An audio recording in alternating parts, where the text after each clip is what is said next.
A local 15-year-old boy recently passed away after battling bone cancer since 2019. And NBC5's Maximus Osborne spoke to his mom and his coach about his lasting legacy at Spartan Boxing in Medford.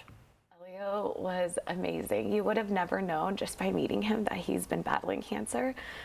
He beat it twice, and then the third time, but you would have never known. You wouldn't. He had a huge smile on his face. Vanessa Jimenez is the mother of Elio, a 15-year-old boy who was diagnosed with Ewing sarcoma, a type of bone cancer. When we first found out it was in his leg, he had been complaining about growing pains.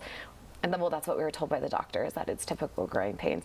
But through a biopsy, we found out that that wasn't the case. Elio passed away earlier in August, but his mom says his memory lives on through his love of boxing. At Spartan Boxing, Elio would regularly volunteer at the summer youth camps and be involved in their community events. Elio even had so many surgeries where the next day we were at the armory for a Spartan Boxing event, and you would have never known that he just had surgery. And he was there cheering on Troy for one of his fights, and then obviously being there for the kids, because the kids were fighting as well. Spartan Boxing head coach and founder Troy Wahoski says Elio and his family became a part of his family and a beacon of light in the gym.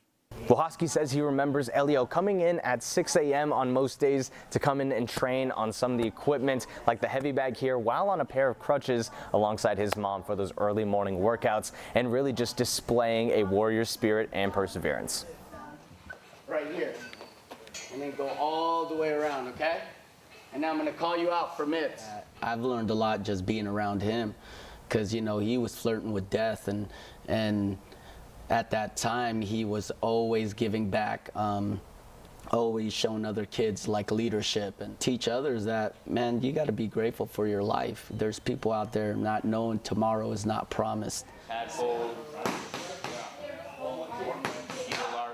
To give back to Elio's family, Wahoski is holding an amateur fight night event on September 7th at Rogue X, the complex's first combat sports event. And there will be a 50-50 raffle that goes towards Elio's family, as well as sponsors and foundations hearing about Elio's story. The meaning of his life is strength and a warrior, a true Spartan, because he never gave up. And that seeing him is like, that's how I want to be, you know what I'm saying? Like, to always have a smile on their face, even the face of death. In Medford, Maximus Osborne, NBC5 News.